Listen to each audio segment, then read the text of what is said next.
good evening. My name is Sally Allen, and I'm a member of the League of Women Voters of the Ann Arbor area. I welcome you to tonight's forum featuring candidates for the Ann Arbor City Council, Wards 1 and 4. The candidates will be on the ballot in the general election on Tuesday, November 6th. We are broadcasting from the studios of CTN in Ann Arbor. The League of Women Voters is pleased to sponsor these forums. The League is a nonpartisan civic organization that encourages informed and active participation of all citizens in government. The League works to increase understanding of major public policy issues and seeks to strengthen and broaden knowledge about our form of government and democracy. While the League does not support candidates or parties, we do take stands on issues we have studied. One of the League's most important goals is to assist voters in making informed choices at the polls, and thus we bring you tonight's program. Our moderator this evening is Peter Allen, who will explain the format and get us started. Peter? And now it's my honor to introduce the four candidates for City Council. Ryan Hughes and Jeff Hayner from Ward 1, and Joe Hood and Elizabeth Nelson from Ward 4. Thank you, candidates. The forum today will have this format. Each candidate will have an opening statement of up to 1 minute. Each candidate will have a closing statement of up to 90 seconds. In between, I will ask questions which came from the Ann Arbor community. Each candidate will have 90 seconds to respond to the question. At appropriate times, the timers will hold up their paddles with the amount of time remaining and then finally a stop sign. Candidates, please stop when indicated so that we all have an equal opportunity to participate. The order of speaking tonight was determined by drawing before we began. Our timers tonight are League members, Paige Silence and Lenev McKee. Now we're ready for the opening statement from Ryan Hughes. Ryan? Hi, I'm Ryan Hughes. I'm a Democratic Socialist, and I'm running for City Council because the rent is too damn high. The Ann Arbor I fell in love with is diverse, vibrant, and creative. But now, we're the 8th most segregated metropolitan area in the country, and that's a problem. It's not a problem that the market's going to solve for us. We have to fix that. We have to commit to funding affordable housing. We also have to demonstrate that Black Lives matter to us by creating a police oversight that has sufficient power and independence. I've been endorsed by the Huron Valley Area Labor Federation, AFL-CIO, also by 4 City Council members and 2 former members. Okay, but who am I, though? I program computers for U of M. I write and perform puppet shows with the Dreamland Theater, and I'm a DJ on WCBN 88.3, where I play music made by women every Tuesday morning, 6 to 9 a.m. For 10 years, I lived in the student co-ops, in the campus co-ops, and I was on the board for 5 years, where I oversaw a budget of over $2 million, and where we work to keep our housing affordable. Vote for Ryan Hughes. Mr. Hayner. Thank you, League of Women Voters. I'm Jeff Hayner, the Democratic nominee for Ward 1. For 35 years, I've lived in and engaged in our community, raising my family, investing in our city, our schools, our transportation systems, learning all I can about our city works. Every week I read the council packet and work to positively shape our community. I know I'm prepared for the serious business of being your council rep. This preparation has earned me the endorsements of retiring Ward 1 Rep Sumi Kalasapathy and current Ward 1 Rep Ann Bannister. With toxins in our water and developers gone wild on permissive zoning, we need a passionate and knowledgeable defender of our land and water resources, which is why I've also earned the endorsements of the Huron Valley and Michigan chapters of the Sierra Club. Your choice in this election is critical for our city's future. We're picking the best team to represent Ward 1. As your council member, I'll work with Ann and others on council and with our partners in the community to focus our priorities on what people really need from city government: responsiveness, integrity, and a safe, affordable, and welcoming place to call home. Thank you. Mr. Hood. Besides my 9-year-old daughter, we have 3 boys in high school. The oldest this past spring managed to get 2 flat tires in the car. Did you know that electric cars don't have spares? I thought to myself, why do we have this issue? I asked around and encountered the usual answers. Oh, Michigan winters are tough on roads. The state cut funding. It's freeze and fall. The federal government isn't doing this or that. One could be left with the feeling of frustration and helplessness. and many, including our elected representatives, seem to acquiesce to the situation they cannot or will not change. I found there are ways of doing permanent road repairs in the dead of winter. One of my first items on my agenda when I'm on council is to work together with elected officials of other cities in southeastern Michigan to get demonstrations of these newer technologies, to work within the confines of existing budgets to do more. And of course, in my digging, I uncovered other things that we could do better, and that's why I'm here. Mrs. Nelson. Thank you to the League of Women Voters for hosting us tonight. I'm Elizabeth Nelson, and I am the Democratic nominee for Ward 4 City Council. Campaigning this summer, I biked all over the ward to hear your concerns about the city. Since winning the August Democratic primary election, I've been meeting with elected officials and other community leaders to better understand how I can effectively represent Ward 4 interests. I look forward to the task of serving on council, making sure our local decisions reflect resident needs and priorities. When I decided to run for this office, I raised concerns about how divisions and factions on council were getting in the way of constructive discussion. I believe our leaders should work together to find common ground and compromise. I have now met one-on-one with the mayor, as well as every incumbent and newly elected council member who will serve this November. I am proud to say that both Mayor Christopher Taylor and council member Jack Eaton have endorsed me. I look forward to working with them, and I hope you will vote for me on November 6th. Thank you. Next, we'll have a question specific to Ward 1.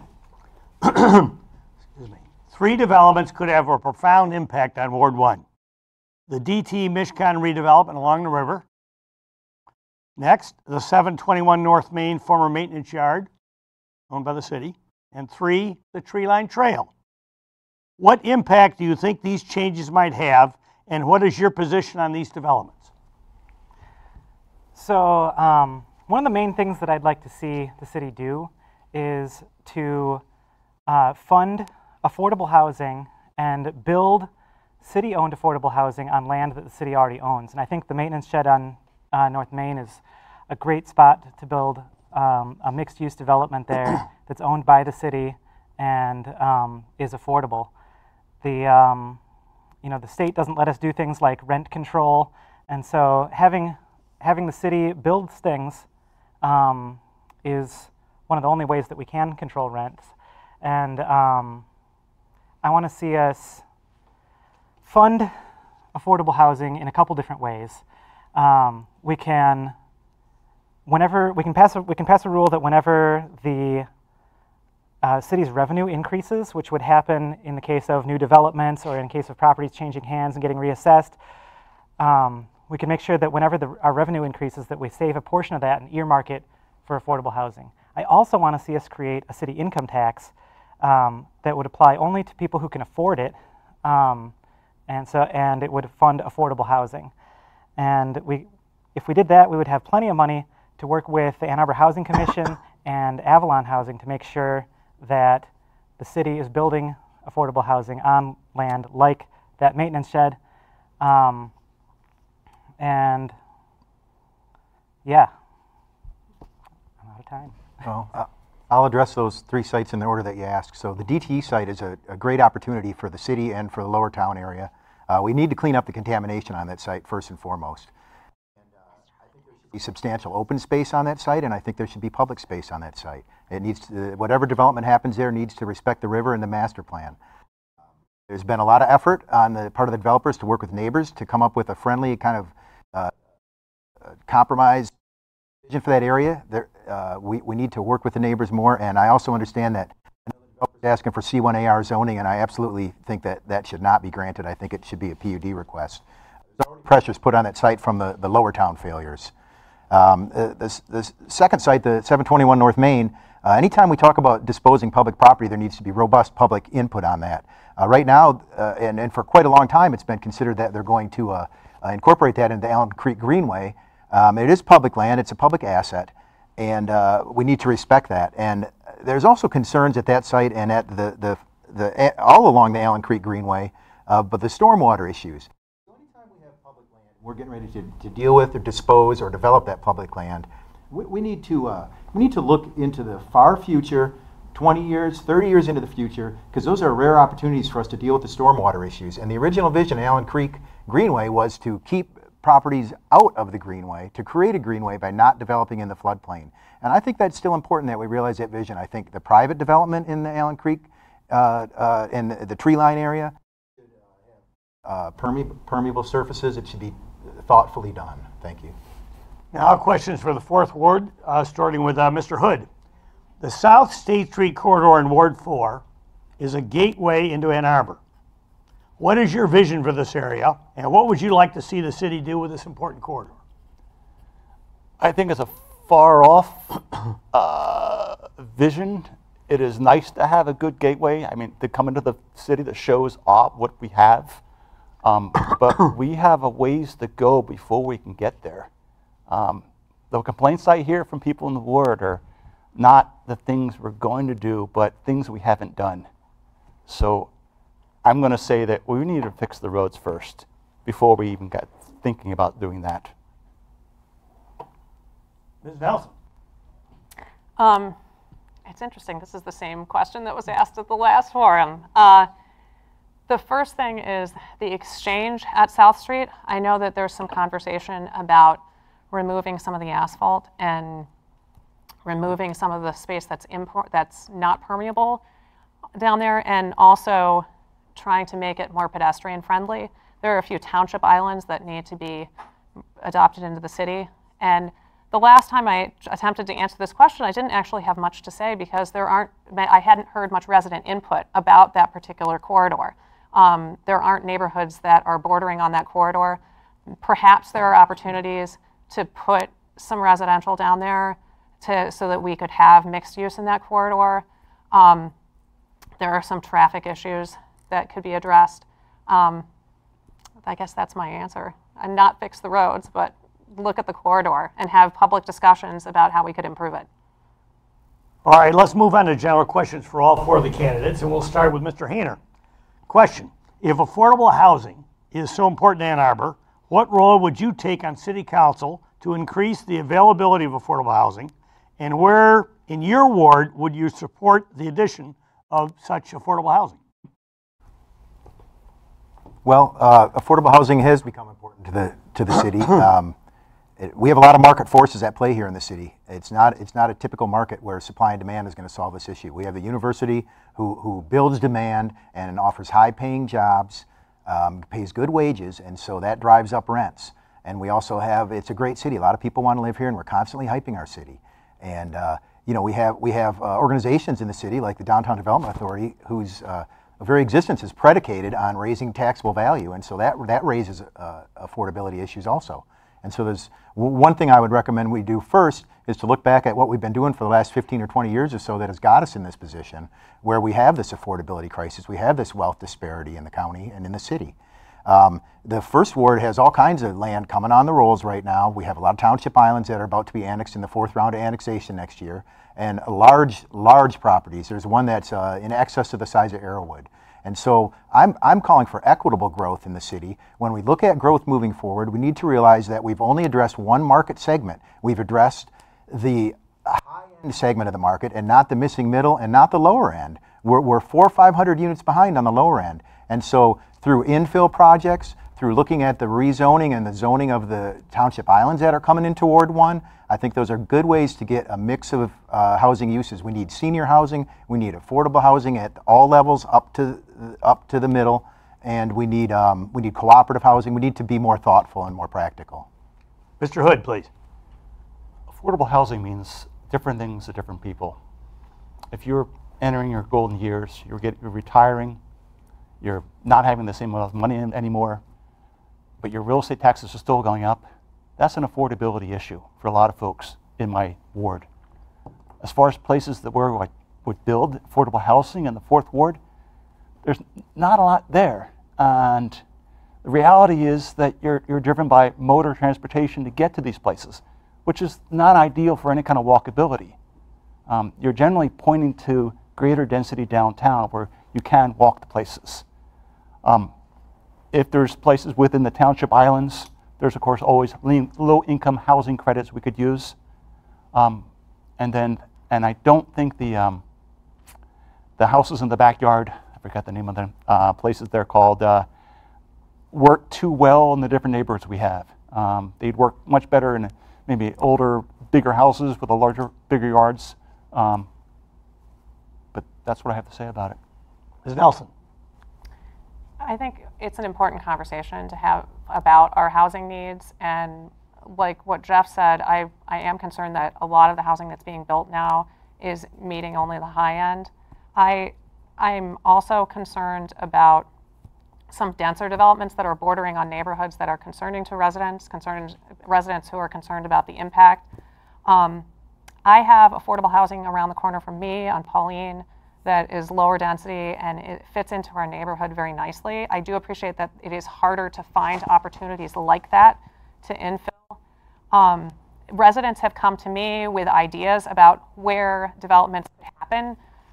For instance, somebody suggested to me that the property around the Salvation Army is fairly empty, and that would be a place where we could put some denser housing.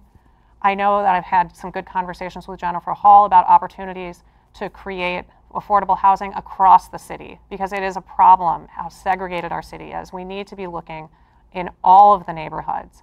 There should be opportunities for affordable housing downtown, in Burns Park, in other neighborhoods. This is an asset to our city, that our children can go to public schools and attend with a range of families from different socioeconomic levels. So I just think we need to think more strategically about opportunities wherever they exist. Thank you. Mr. Hughes. So yeah, in 2015, the county did a study about affordable housing in the county, and their recommendation was that the city of Ann Arbor ought to be building 140 new units of affordable housing per year. That was 3 years ago. We've built 50 total since then. So we're not coming anywhere near where we need to be. And at the same time, we lost 700 units of affordable housing, or will lose soon 700 units of affordable housing due to the low-income housing tax credits that were funding some of these private affordable housing developments. Those are expiring and allowing those to become market rate. So we need something big in order to create the affordable housing that we need. And you know, we've been trying to cajole developers to put 1 or 2 units here and there, you know, into their private development, 1 or 2 units of affordable housing, and that's not going to get us to the 140. So that's why I think we need a serious commitment, which is why, you know, the Ann Arbor Housing Commission actually suggested one of the things we could do is build on, you know, that the city could create a property tax to fund affordable housing and then build on land that the city owns. Well, I think an income tax would actually be a better plan for that, because then we can make sure that it's only paid by the people who can actually afford it. So that's my proposal. Income tax to support affordable housing, paid for by people who can afford it, to build 140 new units per year. This is going well. Thank you for staying within the guidelines. Now we're going to go to Mr. Hood. Mr. Hood, and then we'll go this way and around, ending with Mr. Hayner. The library lot is currently subject to a citizens' initiative that would turn the property into a city park.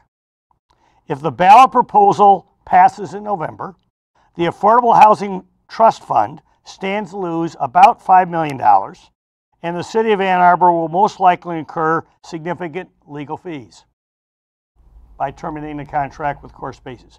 How do you feel about this? We're going to lose $5 million in low-income housing. We spent $40 million building the garage underneath, and we're selling it for $10 million, so we can build a $16 million garage for the spaces we're losing because of the $10 million sale.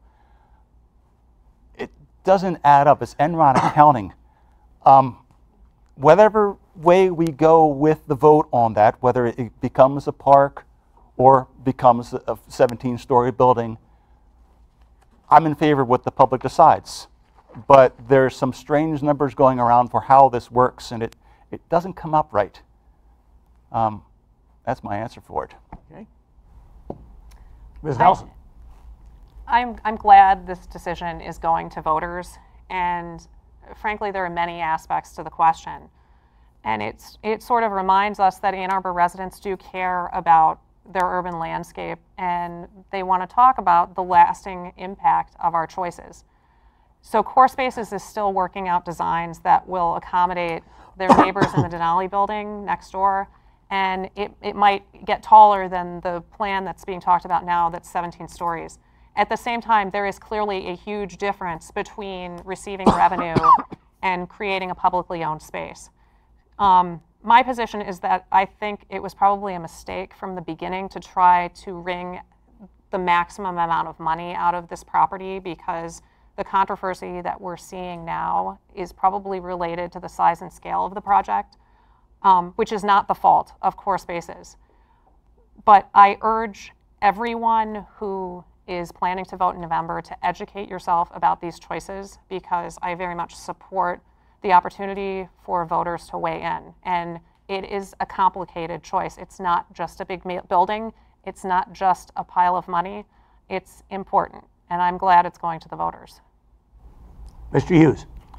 So yeah, we need affordable housing and we need a park. We need both these things. Another thing, it's painful to see publicly owned land leave the public's hands, because my whole deal is I want to put affordable housing on public land, and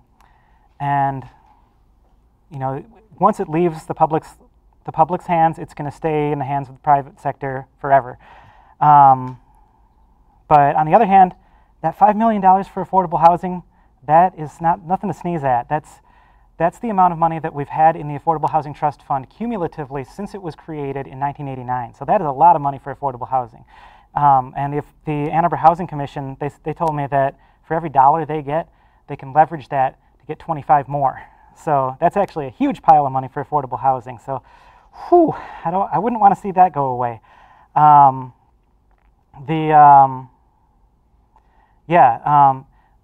the development that would go in there would have a public plaza that's almost as big as the park that would go in there if we voted for the park. It would also be we get a permanent easement so that it's it's actual public space where free speech applies.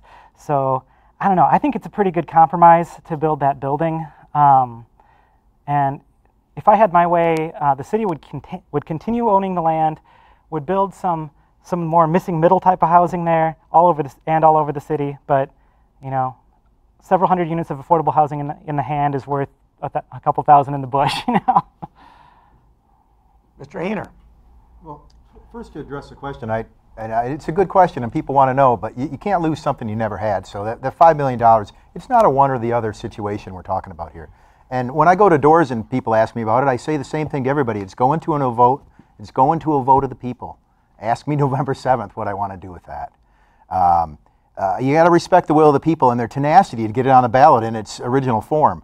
If the vote is a yes and people vote yes to keep that as public land, then we're going to have to get busy. We're going to figure out what to do with that land. And at Civic Center Commons area, there were ideas floated back before the Core Spaces project came along to have low-rise around the three perimeters, live-work, low income above, mixed use on the bottom, something that would have a little less impactful and create a public space. All great cities have a public space. They have open spaces and public squares. And so I don't like this one or the other. It's divisive to the community. It's not doing the community justice. And it's not doing the idea that this is a valuable public asset justice either. And some of the figures that Mr. Hood quoted are right. The math is fuzzy on this. It's not necessarily a good deal for the public. So let's let's see what happens in November, and let's do the best we can. If it's a park or a common space, let's get the best we can out of that. If it's the air rights are going to be sold, let's work for the best public benefits. And the $5 million doesn't mean anything when we continually forfeit more than that by using permissive zoning on places like Lower Town. So we gave up $9 million on Lower Town. Question number 4, we'll start with Ms. Nelson. Here's the question. After years of discussion and planning to replace the Depot Street train station, the City of Ann Arbor has released drawings to give a better idea of what a new train station might look like on Fuller Road. The city has estimated the new train station and related facilities would cost $86 million or more. Mayor Christopher Taylor hopes that the federal government will fund 80% of the project, leaving 20% to be covered by local partners, including the city and others. How do you feel? Well, we still don't have final approval of the environmental assessment for that location. And so it's not moving forward. I have a couple of thoughts about that train station location. I know that a few months ago, the report that we got back from the Federal Railway Administration was that we had not considered alternative locations enough. The developments that are happening, or the plans to develop the DTE property, are actually making the original location of the current location of the train station look a lot more interesting in terms of what would be there, what DTE is developing at that location. I have concerns about converting parkland. I appreciate that it's not functioning as a park now, but converting parkland to a use like a train station, I know others have those concerns. And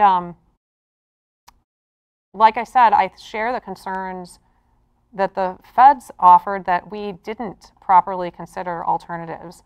And if we had partnered with DTE, if we had taken advantage of opportunities to partner with DTE, the funding we could have expected from the federal government would be 60%. And the federal government is more likely to fund projects where it's not having to fund such a high percentage. And as an added note, a project like this in the current political climate is probably not as likely to move forward, because I read an article just recently, the Federal Transit Administration is not releasing funds for projects like this right now. They've only released like 24% of what's been allocated. So this is not really moving forward. Mr. Hughes. So I think that public transit is a worthwhile investment. We have 80,000 commuters come into town every single day, and if we could get some of them onto trains rather than in individual cars, that would alleviate a lot of our traffic problems and less wear and tear on our roads. Is that site the perfect site? I don't know. I mean, it's a road that can handle a lot of traffic. There's plenty of space there for parking, which the current site doesn't really have good space for parking. So I don't know. And if we can get good funding from the feds, then that sounds great to me. Mr. Hayner. Well, I'm not the first to report this, but I'm sad to say that the federal funding for that project just doesn't exist. So that project isn't happening right now with federal funds. It simply doesn't exist. I'm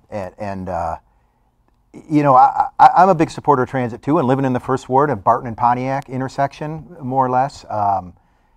We see the traffic every day, and I have to work around it to get back home sometimes, and I see the gold passes and the blue passes running by me on Barton. It's stacked up all the way to Plymouth. And so we know that the university has some responsibility for that. So when this commuter rail idea got floated some years ago, I encourage people to look at the current station for Amtrak and the university to build a European-style commuter platform up at the hospital where it's needed. And it's not that far. The current location has a lot of good when you talk about placemaking. It's centrally located, it's downtown, it's going to be next to this new DTE development, the new lower town, and there's a lot of opportunity to work with the DTE developer to consider combining parking situations, to consider amenities and other things that would fit on their site next to the limited space of the station. Now, Amtrak's trying to get out of the station business, so this one's going to be on the city. So if we can partner with the development of the DTE site, I think we'll have a better opportunity to get the kind of station we need for the Chicago trains, the through trains, the Detroit commuter trains, and potentially also to create a new commuter hub with them. I think it's a lot of money. $86 million could be better spent elsewhere. And as far as the park aspects goes, P for parks, PL for public land. Let's make that distinction. Mr. Hood. I swim at Fuller during the summer, and it's a place with a 50-meter pool, and you swim outside, and it's wonderful if you can find a parking spot, because all the parking spots they got there are filled with hospital employees. Perhaps they have an 8 to 6 where they're supposed to park, but there's always someone there, 24/7. The current train station, as the folks were saying here, it actually can be expanded. It was meant to be expanded. And DTE has been waiting forever for the train station downtown where it is now to work. I believe there's 8 entrances to getting to that station, whereas the other place is 2 places. The positive side to putting the train station in the park is multimodal. You could have buses running there. I don't know if that's the total plan. If you're building a train station and that's happened everywhere around in the world, it becomes the anchor for development. So if you're building a train station in the park and it becomes the anchor for development, where's the development going? So like folks said here, the federal money has left the station, and there's not much more to say about it. Thank you. Next question starts with Mr. Hughes. Ann Arbor is one of only a few cities in Michigan that have partisan elections. Those supporting a switch to nonpartisan elections believe this would encourage more people to run for office and that local issues would be better served by nonpartisan politics. Those in support of partisan elections believe the voters are served well by candidates having a party affiliation. What is your opinion on this issue? What would you support? Would you support a shift to nonpartisan city elections? Well, the thing I like about having an election, a contested election in November, is that students get to participate, and they make up a large portion of what's in our city. So I'm glad I get to talk to them. And it's true that the party labels don't mean as much at the local level as they do in other places. Everyone in town, no matter how much they disagree about what to do about things, they think their position is the most liberal. So it's not easy to map the left and right thing onto city elections. I don't know. What if we had elections in November where everyone who signs up is on the ballot with the party that they've asked to be a part of, and then we have approval voting? That's just a random idea I had. So I don't know. Mr. Hayner. Well, I mean, I've been a long-time advocate for nonpartisan elections. We should join the rest of the state. I think we're one of 3 cities left that has partisan elections, and I don't think we're leading the way on that idea. In fact, there's a lot of proposals on the state proposals on the ballot for election reform, and I think nonpartisan elections locally would go well to that. And it never hurts to put something before the voters. I don't think it's a problem, and I know it's consistently been failed to find a majority on our current council makeup to put nonpartisan elections on the ballot, to put the question before the voters. But I think it's okay to do that. Of course, we should do that.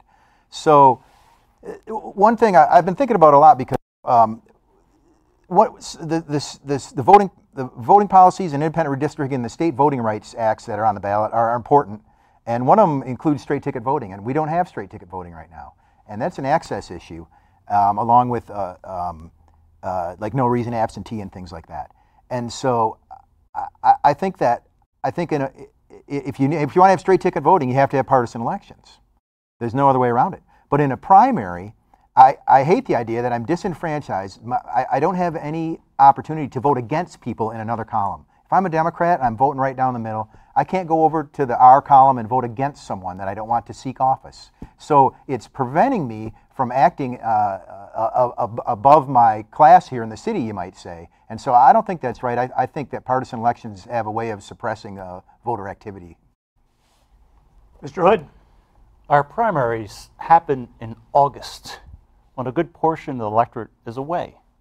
I believe there's 19,000 registered voters in the 4th Ward. And in the general election, you get about 8,000 that vote. But in the primaries in August, it's nowhere near. It's a very small segment of society, and it's maybe not giving us all the issues out there. I mean, California's tried a winner-take-all, which is slightly different. They still kind of have a primary, but it's there. And of course, running as an independent, I'm all for the idea of nonpartisan. Ms. Nelson. I agree with what others have said up here for a lot of the same reasons. I support nonpartisan elections because it increases participation both in the timing in November and also the question of wanting to participate on both sides of the ballot. I met residents in Ward 4 this summer who were disappointed that they wanted to participate in the Republican primary, and they were effectively shut out from participating in local decisions because of the primary being so significant in August. So I think there's agreement among the four of us that we would support nonpartisan elections. I do agree with the idea that it should be a question put on the ballot, perhaps, rather than something that's voted just within council. That might be something that I would support. Thank you. Now we're going to start with Mr. Hayner. The city is actively seeking solutions to its multimodal transit, traffic congestion, and safety issues by encouraging complete streets, dedicated and connected bike routes, and even the new bird scooter development. Which solutions do you support to create a safer environment for pedestrians, cyclists, and non-motorists? Or motorists, excuse me. Well, all those things you mentioned are going to be part of the solution and more. We're going to have autonomous vehicles. We're hoping to have some commuter rails, some trains. When I go door to door, I hear all kinds of great ideas from people. Ward 1 really has a lot of interesting people. We have a lot of engineers, traffic engineers, things like that. And so, I mean, there's people who are advocating for park and ride lots and express shuttles, closing this core of downtown to vehicle traffic to make it more pedestrian and non-motor friendly. And you know, that's difficult when you have emergency services, when you have service vehicles and things like that. So, I mean, we're big bike commuters, we're big walkers. I can't commute for my job. I'm like I'm what they call a third tier mode user. I have a service vehicle, and so I don't have a choice. They don't let me bring my tools on the bus. And I would if I could. A large study of our transportation systems and how we're going to integrate them. And when Mr. Schwartz comes back with that report, I'm sure it'll be full of all kinds of new things. I know he's on a PR tour right now, and he's talking about things like a surcharge, so you have to pay to get into the city to rush hours as a way to regulate traffic. I'm not so sure that's going to fly in the city, but we do need to do something. We need, especially for pedestrian safety, we need to roll the Safe Routes to School program to all the different schools, which is starting this year. And we need to fill our sidewalk gaps, and we need to look for solutions that respect everyone's right to share the road. And really, in keeping with our sustainability guidelines, the less, at least less carbon-based vehicle transport, the better. So support our transit systems, support multimodal road share, and share the road, everybody. Be safe, please. Mr. Hood. It's really good to have a plan. It's really bad to not follow the plan. Recently, they updated 7th Street between Stadium and Scioto Church. The 2013 non-motorized plan shows how bike lanes should go. The city has ignored that. So the plans are kind of for naught. Even the Calthorpe plan of 2005 shows a lot of planning, how it should go, how we should deal with affordable housing. Those plans are ignored as well. Bird scooters have come up. They were coming up in cities way before they came to Ann Arbor. Detroit has basically taken a hands-off view, see where they lead to, because we need alternative transportation. The issue is us talking, us planning, and whether it's city council, staff, city manager, someone's not listening. And once that all works well, let's roll with the plans. Ms. Nelson. One of the things that I noticed this summer is that residents actually do have a lot of things to say about how to improve our transportation on bicycles and as walkers. Residents are pointing out to me sidewalk gaps that are particularly significant, like Rosewood and Jewett, which are real paths that pedestrians take, and that yet there are sidewalk gaps on Rosewood. I couldn't count the number of times that I was biking up Rosewood and I bump into pedestrians who are walking down the middle of the street because there are literally like long stretches of no sidewalk on that street. So we need to pay attention to what residents are telling us. I had residents who pointed out a pedestrian path that led straight to Dickens School, and kids regularly take it. And it's in the woods, and you're going up and down a hill. It's crumbling. Like, I was terrified when I was riding my bike on this path. It was frightening. I think we could be more strategic about our bike paths or bike lanes.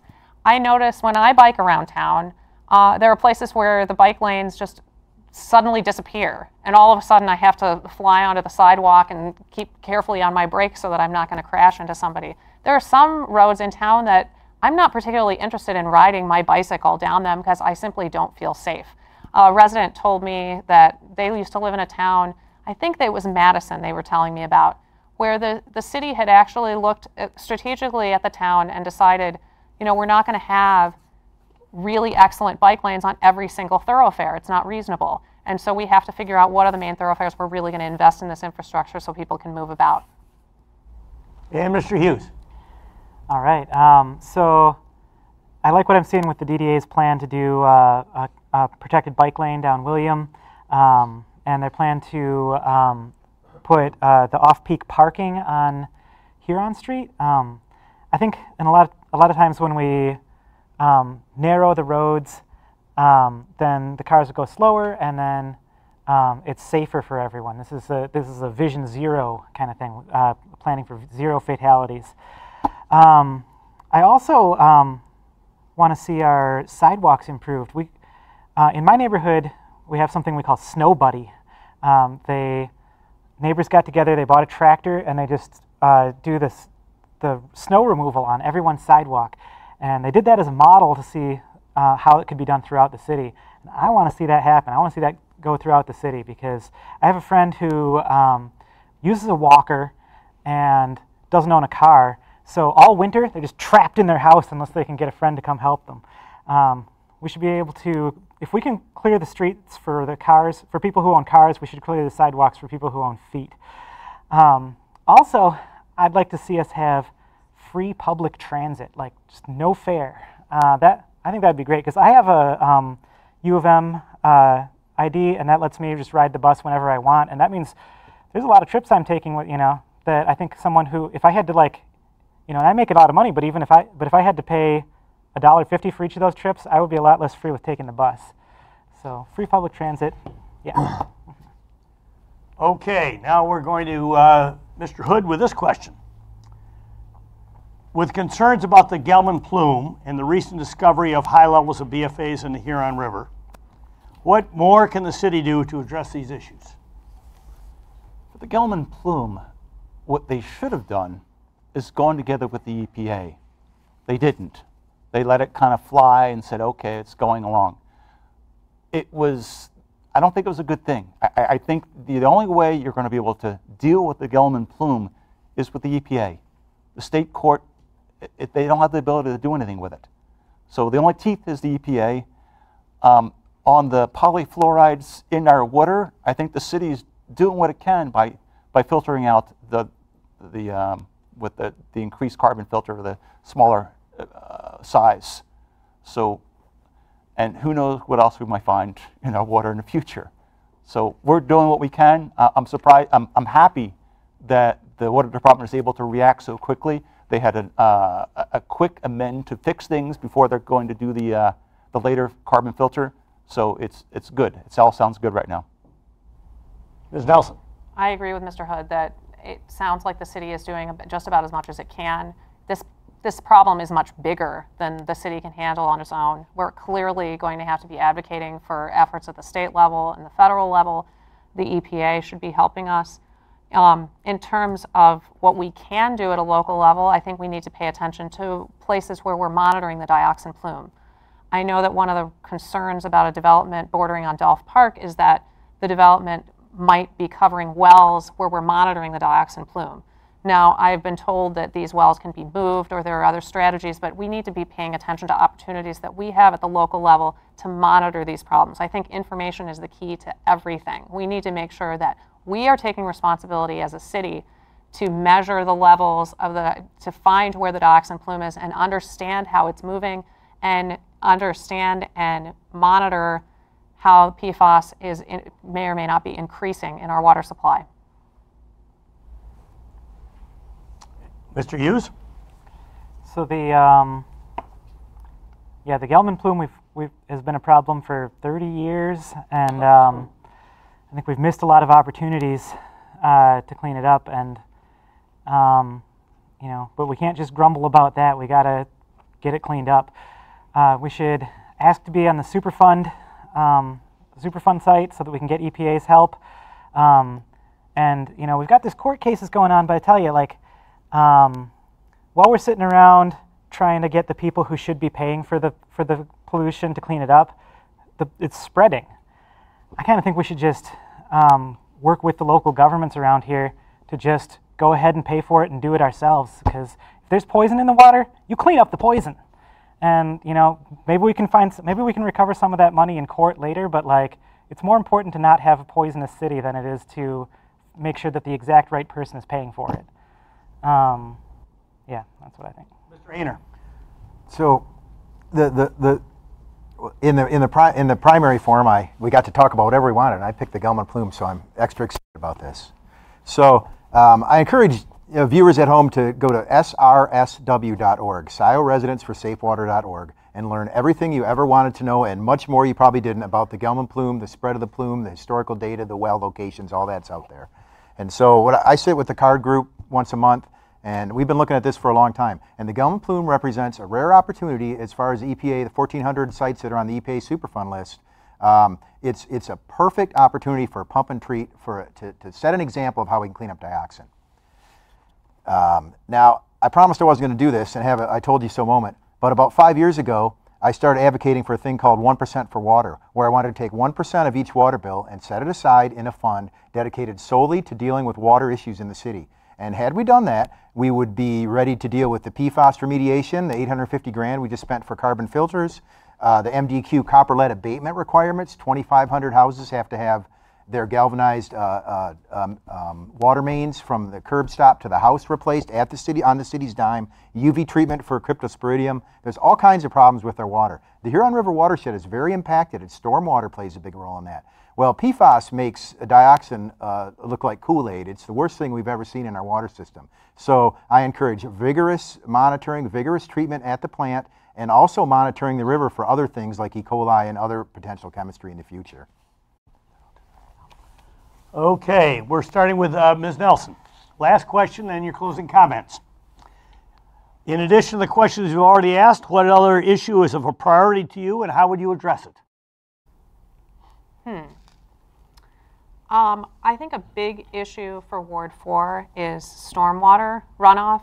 I've talked to a number of residents who are really, really concerned about flooding issues.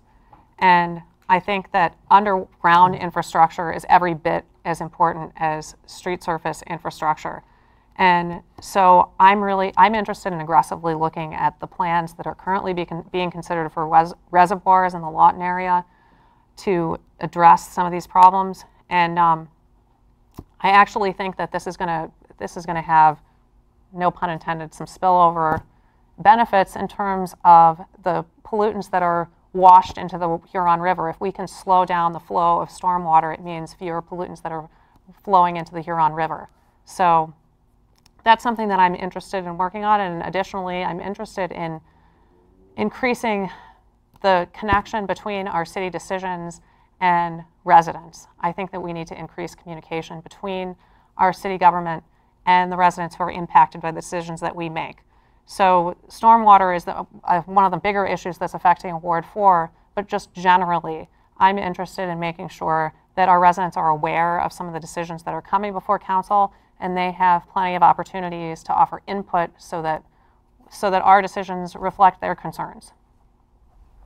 Mr. Hughes.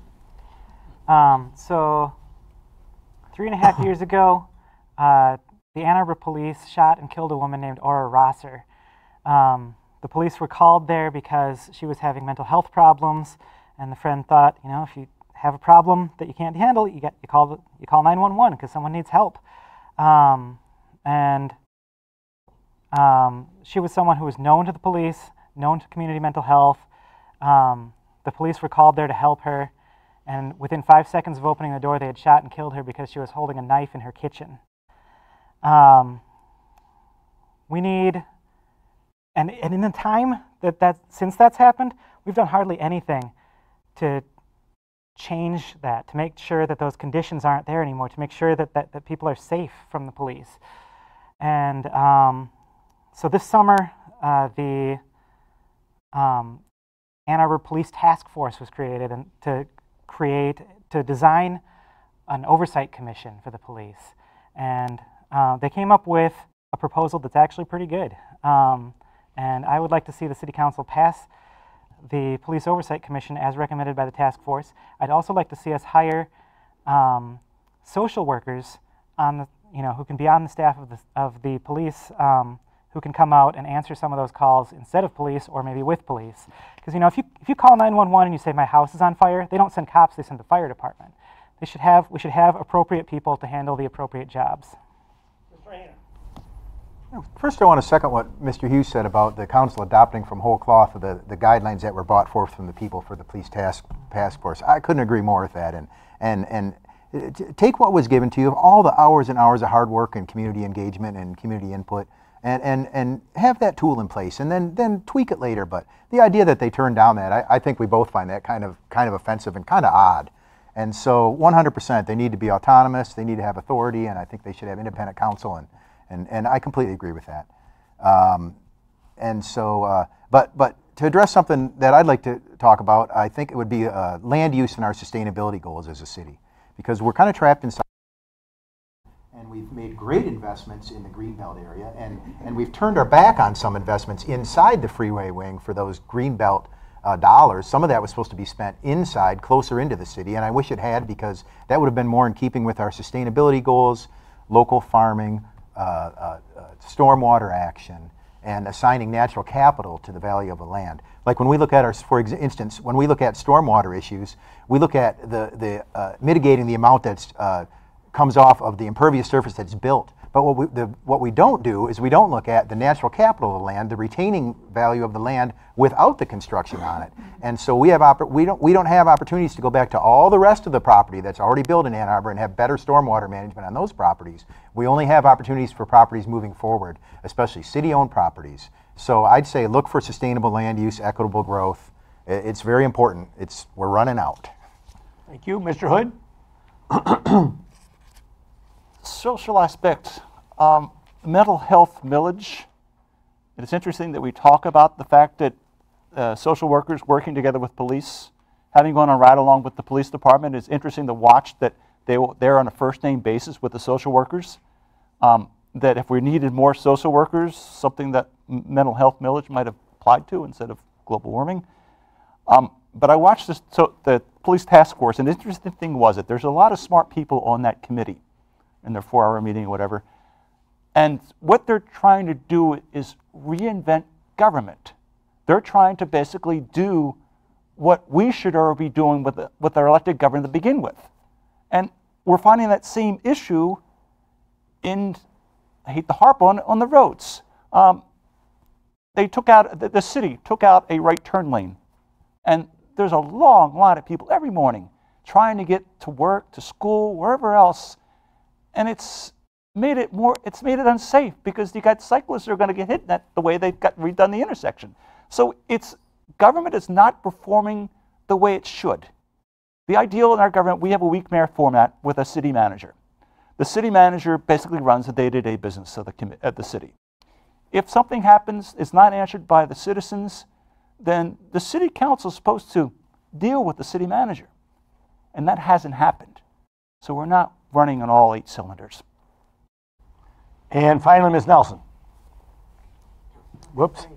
Oh, I'm sorry. We're ready for the closing comments from all of you. 90 seconds from each of you, starting with Ryan Hughes. So Ann Arbor's having a lot of growing pains right now. None of us want to find ourselves priced out of the city, and we also don't want to lose what we love about the city. And mostly what we love is the same thing. We love that Ann Arbor is diverse, vibrant, and creative. We all have different ideas about exactly how to save what it is that we love about the city. Now, I lived in the co-ops for 10 years, and I was on the board for 5. We made all of our decisions by consensus. So we had 30 people in the room, and we had to all agree. And that's where I got my political education there. That's where I developed my political style. And I learned that you don't win by defeating your opponent. You win by listening to their ideas and incorporating them. And then you find that you've eliminated your opponent by turning them into a comrade. So, complicated problems with disagreements about how to proceed, that sounds like a job for someone with a bold progressive vision who is also a consensus builder. And that sounds like a job for a democratic socialist. Now, I'm a lover, not a fighter, but I promise that I will love fiercely on your behalf, and I will never stop loving for your rights. Thank you. Mr. Hayner. Well, thank you to the League of Women Voters once again. Your service to the community it's deeply appreciated, I'm sure. And thank you to everyone who puts in the time and energy to run for public office. It's a lot of work to earn a job that's even more work. And yet, I look forward to that job, to working with people like Elizabeth, Ali, and Kathy, and building on all the new energy that's coming to council. I've worked up some good ideas for bringing transparency to city processes and increasing public notice and public participation opportunities. It's been pretty difficult. The outpouring of support I've received since deciding to run has been overwhelming, really more than I'd hoped for. And for that, my family and I are deeply grateful to the residents of Ward 1 and people all over the city. Ward 1 has active, knowledgeable residents. There's a lot of sharp people living up our way. We probably got the most diverse ward in the whole city, and it's fantastic. It's why we chose to live there. I've got a great team behind me with the ward, and I'm prepared to listen, and I'm prepared to take informed action. So I'll say it's time to get to work. Let's get to work. Fixing our water problems. Let's get to work on equitable growth, equitable housing and land use. And let's make real commitments to fix our roads and to solve our long-term stormwater issues and to preserve our parks and to put sustainability practices into our city management. It's time to move forward with Ann Arbor, to put aside any kind of squabbles that we've had and to move forward. Thank you. Thank you. Mr. Hood. Well, thanks to the League of Women Voters for coordinating this forum and for their tenacity in clamoring for change and promoting democracy since 1920. As the director of IT for a national architecture firm, I spend my days responding as quickly as I can to a myriad of issues that are critical for the keeping people working and the business running smoothly. In my role, I'm always thinking about how to improve the current system so those issues don't reoccur. A huge part of my job is listening and patiently waiting to be sure I understand the issue so that time and money are spent to solve the root problem, not creating a Band-Aid. I will apply these same analytic system approach skills to the issues that come before council. My strong interpersonal skills will allow me to be an engaged council member that communicates with those in the 4th Ward. I will do my best to represent the ward and the city. My name is Joe Hood, and hope to have your vote in November. Thank you. Ms. Nelson. Several incumbents were unseated in the primaries this August, so there are a lot of changes coming to council this November. Now, more than ever, we need members of City Council who can work together and collaborate to get things done. Mayor Christopher Taylor and Ward 4 Council Member Jack Eaton both support me in this race, and I look forward to what we can accomplish with the rest of the members of City Council. I will work for progressive and equitable city policies that consider the needs of our diverse community and protect our environment. I am honored by endorsements from the Washtenaw County Democratic Party, the Huron Valley Area Labor Federation, and the Sierra Club, Huron Valley and Michigan chapters. In the next 4 years, our city will tackle a number of important issues with significant legal context. I am committed to hearing Ward 4 concerns and working with our city staff to craft policies that are consistent with our values.